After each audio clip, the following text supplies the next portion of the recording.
It has a WR on the lens, which means weather resistant. It's resisting the weather. The weather, no chance, mate.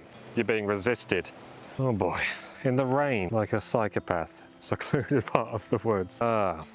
You know, it's pissing it down, but I thought I would still make a video because there's just not enough videos on YouTube about cameras, specifically the X-T5. I haven't actually seen a single one. Summer's officially over in London. I'm out and about in the rain, in a little field next to the River Thames, to talk about my beloved Fujifilm X-T5. I've been shooting with this camera for the best part of 2 years now. It's been my primary camera for that entire time, occasionally using an XH2 or a GFX, but mainly sticking with the X-T5. And for me, it has been the best all-round mirrorless camera I think I've ever used. What do I mean by an all-round camera? I mean something I can use for both video and stills and just really enjoy the process of using it.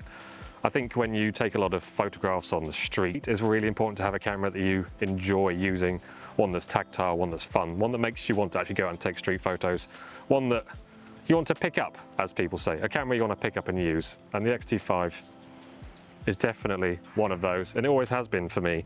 I really love the dials. I really love being able to see your settings right on the top.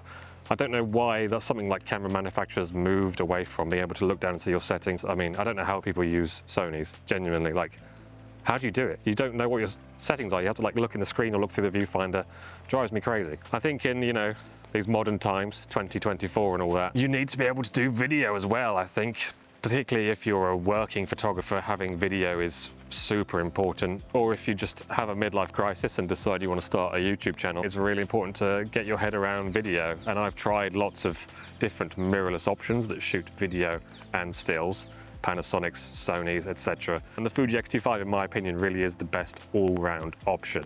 The video is intuitive, it's easy to set up.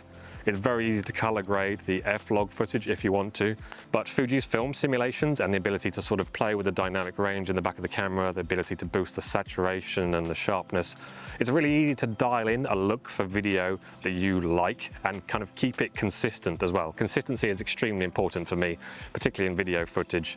The fact that it's bundled in this package on the X-T5, where you have these manual dials for your settings for stills, and you can very easily switch between stills and movie at the flick of a switch.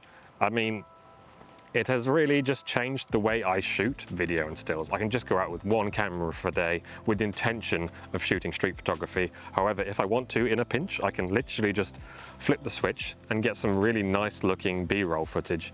Another thing with this camera is that it just really makes you want to go out and shoot video, and that was always very daunting for me. I liked the idea of getting into sort of film making or making little, I don't know, short fun clips. But other cameras, it always seems like a lot of hassle. There's always a lot to remember, a lot to think about.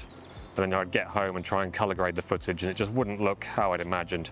You see all these fun nostalgic clips on YouTube and on Instagram, and I just couldn't get it right. And then switching to Fuji for video has really kind of taken that barrier down for me, and it gives me a lot of confidence I can get shots I want to get when I'm out and about trying to make a video.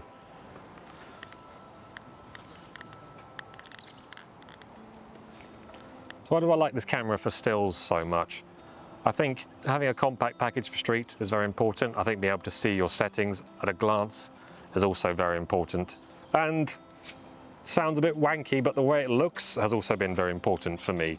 I'd like to approach people for portraits a lot. I've taken a lot of street portraits with the X-T5, some at some classic car boots, some at the recent Brighton Mod Weekender. And I think just the way this camera looks kind of disarms people a bit. It looks quite cool, it looks very vintage. I've also had fun pairing it with this silver lens. I think I stole that idea from Faisal Westcott's channel. But yeah, I get stopped and asked about this camera all the time, honestly, like all the time. And yeah, I really think it has helped me with my street portraits. And I think just generally, it just looks kind of cute, it looks kind of fun. People don't realize that it has, you know, 40 megapixels, 6K video, so many crazy specs. It just looks like a fun little hobbyist camera, but really you can use it for absolutely anything, and anything that gets thrown your way as a photographer or a videographer. I was chatting to Mark Sugden from the Framelines Community a couple of days ago, and we kind of came to the conclusion that gear doesn't matter but also it kind of does. And what we mean by that is it can be quite important to have a camera that you enjoy using, that you want to pick up, that makes you want to shoot. And that's what the X-T5 has been for me. It has very much cured my gas. I went through a phase of trying all sorts of cameras. And yeah, I've had just so few gripes with this camera, and the gripes I have had, I've been able to fix very easily. For example, when I tried the XH2, I really liked that it had a much bigger grip. So I went and bought a little third-party grip off Amazon, and also a little soft release shutter button, which made it more responsive. Silver lens hood, purely just for show. There's really no need for that at all. Yeah, but they've all been little things I've been able to fix. So that's just been really cool. And I love that it's an interchangeable lens system. For me, it's just been so important over the years to be able to experiment with different focal lengths. I've never really got on with fixed focal length cameras, and there's loads of Fuji lenses that I've been enjoying trying, and the 23mm f2 and 35mm f2 have been my favorites over the last couple of years. They are incredibly sharp. The detail you can pull out of them on this 40 megapixel sensor is just crazy. The autofocus is extremely quick.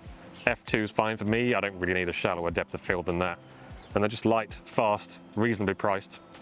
They're great. Also worth mentioning the build quality of this camera. It does feel very well made. It feels like a step up over some previous Fuji bodies I've used. It feels very professional. It feels, yeah, it just feels great. It feels great in the hand, except obviously the additional grip that I added. I can't really see where Fuji will go next with this, because it's such a complete package for me. Like, it has 6K video, but I'm never going to use 6K video. Who needs 6K video? Crikey. Yeah. Oh, I'd say maybe the IBIS could be improved. The IBIS is okay, but it's not great. I actually shot my interview on the streets with Matt Stewart with this camera, and got a lot of comments about the stabilization, so thank you for that, you damn trolls.